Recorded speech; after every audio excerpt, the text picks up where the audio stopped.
Trump کی national security strategy ہے، اس strategy کو کس طرح سے دیکھ رہے ہیں اور اس کے جو خطے پہ ہمارے خطے پہ اثرات پڑیں گے وہ کیا نظر آ رہے ہیں؟ جی یہ کل بھی ہم نے امریکہ کی جو یہ نیشنل سیکورٹی اسٹریٹجی آئی ہے اس پہ کل بھی بات کی تھی. یہ بہت بڑا ایونٹ ہے، ہمارے میڈیا میں اس کے اوپر اتنا غور نہیں کیا جا رہا.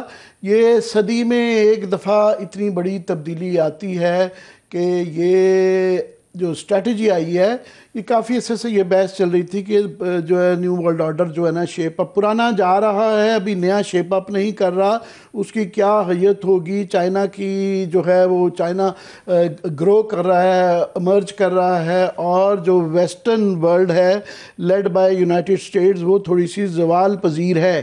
پہلے یہ تھیری کی حد تک تھی، اب جو تھا یہ ان رائٹنگ امریکہ میں اپنی جو اسٹریٹجی جو ہے انہوں نے 33 صفحوں کی اس رپورٹ کے اندر اس کو پالیسی کا حصہ بنا دیا ہے کہ ایکسیپٹ کر لیا ہے کہ دنیا کیسے وہ دیکھتے ہیں.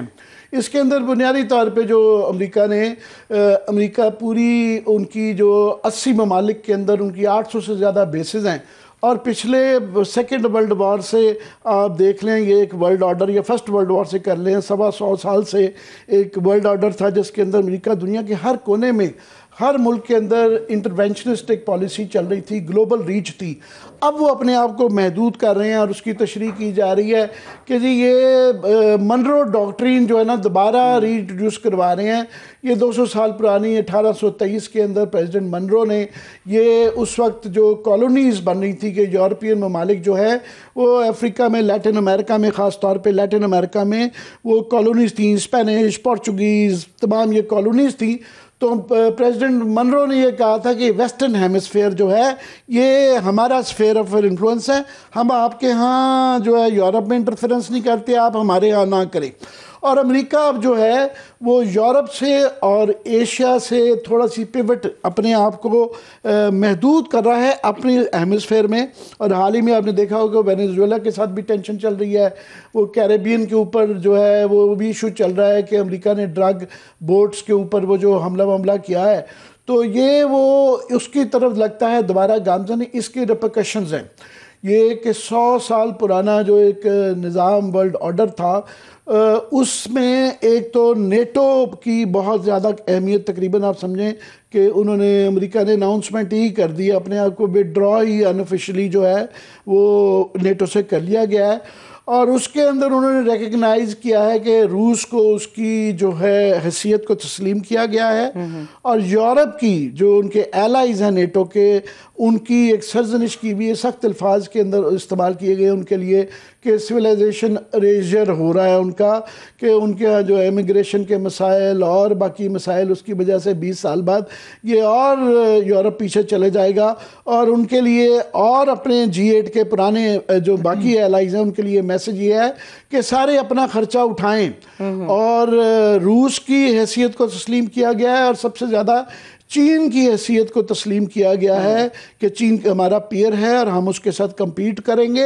مگر جو باقی ایسٹ ایشیا کے جو ممالک ہیں ان سب کے لیے پیغامات ہیں، جیسا کہ فار ایگزامپل تائیوان کے اوپر جو پہلی بڑی اگریسو امریکہ کی کئی دفعہ پالیسی ہوتی تھی اس کا وہ اس میں ایک قسم کی انڈائریکٹلی ریکگنیشن ہے کہ چین کا ہی وہ اسفیئر آف انفلوئنس ہے. پھر جو ہے کوریا اور جاپان جو کہ اس کا G8 کا حصہ رہے ہیں اور ایلائز ہیں ان کے لیے بھی ہے کہ اپنا خرچہ اٹھائیں. آسٹریلیا کے لیے بھی ہے.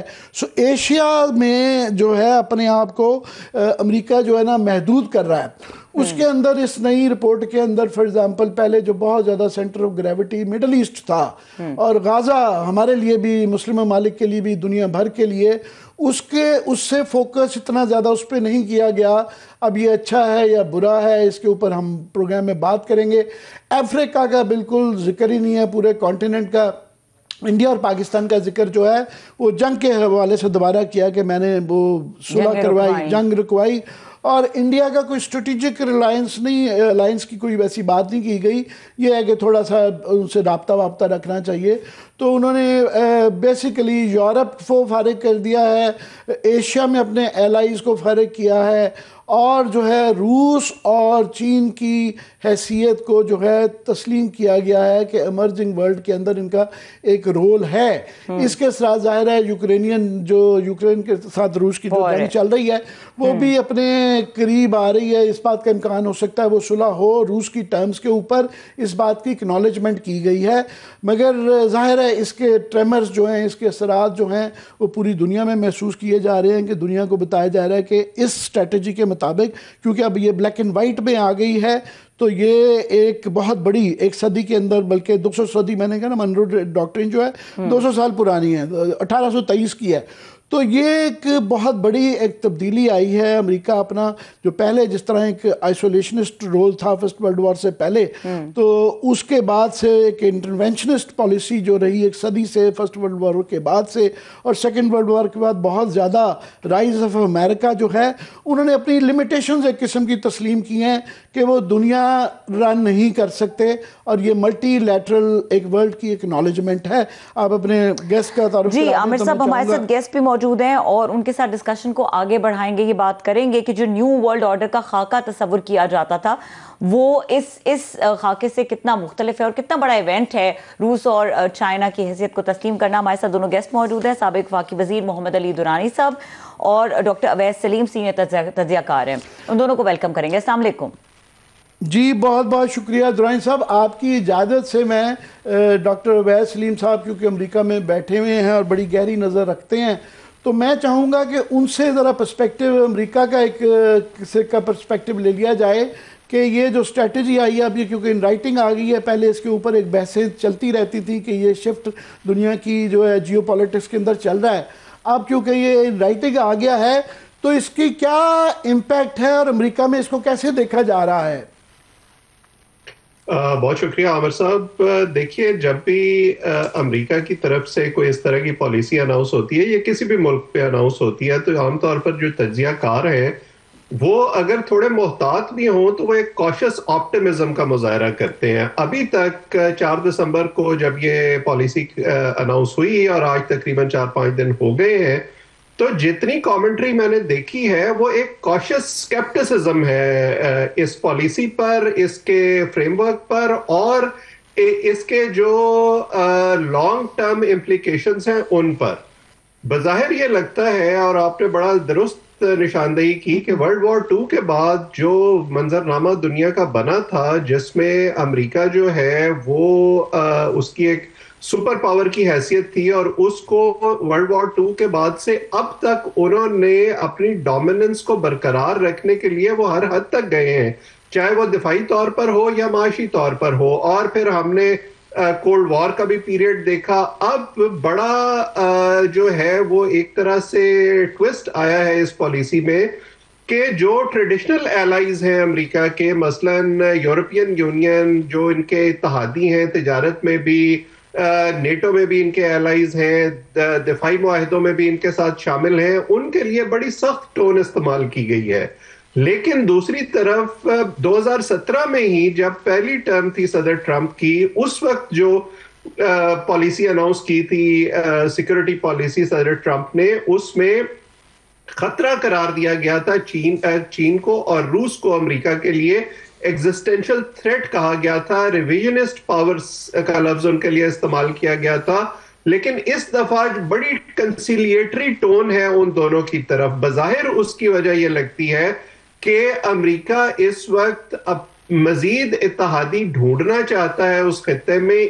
اس کی ایک وجہ یہ ہے کہ وہ جنگ بند کروانا چاہتے ہیں یوکرین کی. دوسری وجہ یہ ہے کہ ابھی تک جو ٹیرفز کا معاملہ ہے اور امریکی معیشت کا معاملہ ہے وہ پوری طرح حل نہیں ہوا ہے, اور وہ تمام وعدے جو صدر ٹرمپ نے کیے تھے الیکشن میں آنے سے پہلے ان کو وہ عملی جامہ نہیں پہنا پائے ہیں. تو شاید اس لیے بھی وہ بطور خاص چین کی طرف دیکھ رہے ہیں کہ چین کے ساتھ انہیں کوئی ایسی ڈیل ملے جس سے امریکہ کے اندر وہ اس کے ثمرات جو معاشی ثمرات ہیں وہ عوام تک پہنچا سکے.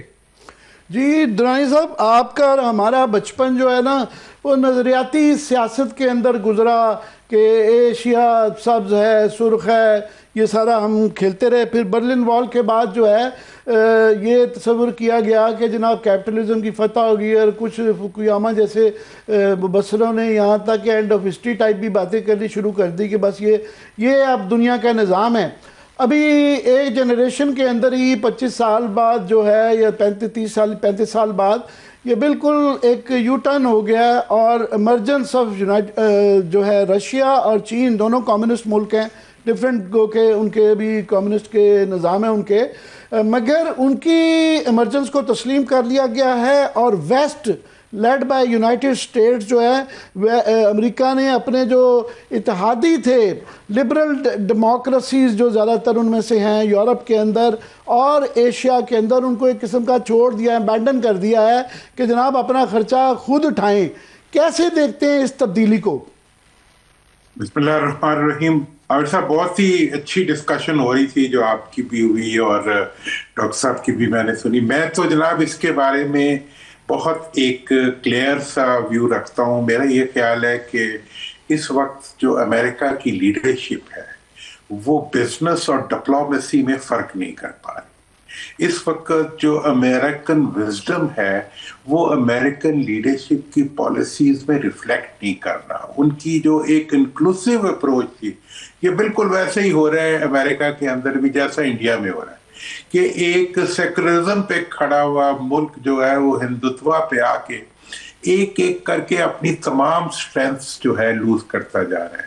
پہلے ہی امریکہ جو تھا اس کی ساری سٹرینتھ یہ تھی کہ وہ دیکھیں پالیسیز دنیا کی تبدیلیوں کے ساتھ ری شیپ ہوتی رہتی ہیں، لیکن یہ نہیں ہوتا کہ ایگزسٹنگ الائز جو ہیں انہی کو دھکا دے کے آپ دوسری طرف جا کے گلے لگ جائیں کسی کے تو فوراً ایکسیپٹ ہو جائے گا. ڈپلومیسی اس طرح نہیں چلتی. ڈپلومیسی جو ہے وہ ٹویٹس پہ اور چھوٹی چھوٹی مطلب کوئک سیٹ قسم کے ریئیکشنز، نی جرک ریئیکشنز پہ ڈپلومیسیز نہیں چلتی. اب جس طریقے سے امریکہ اپنی ڈپلومیسی کو چلانا چاہ رہا ہے، مطلب اب یورپ جو کہ اس کا صدیوں کا ایک الائی چلا آ رہا ہے، اس کی ایگزسٹنس جن کے وطن سے ہوئی ہے ان کے ساتھ تو وہ کانفلکٹ کر رہا ہے، کینیڈا سے کانفلکٹ کر رہا ہے، اپنے پورے ریجن سے کانفلکٹ کر رہا ہے، وہ چائنا اور رشیا سے جا کے وہ دوستی کی اگر یا کسی قسم کی ری شیپ کرنے کی باتیں کر رہا ہے. تو میں سمجھتا ہوں کہ یہ ایک ایسی انیشیٹوز ہیں جیسے حال ابھی غزہ کا ہوا ہے ویسا ہی مجھے تو ان انیشیٹوز کا نظر آ رہا ہے کہ آپ باتوں سے نہ نوبیل پرائز لے سکتے ہیں، آپ باتوں سے نہ ڈپلومیسی کر سکتے ہیں، اور ٹویٹس کے ذریعے جو ہے آپ حکومتوں کو نہیں چلا سکتے. حکومتیں چلانے کے لیے بڑے تدبر کی، تھنکنگ پروسیس کی اور انسٹیٹیوشنل سوچ کی ضرورت ہوتی ہے. تو جو کہ اس وقت امریکہ کی اندر جو اس وقت کا ایک ٹرمائل ہے لیڈرشپ کا اور ایک naan directional acts of the leadership جو ہے انہوں نے پوری دنیا کے لیے ایک کرائسس پیدا کر دی ہے. دنیا کے لیے تو بعد میں کرائسس ہوگا، پہلے ان کے اپنے لیے ہو.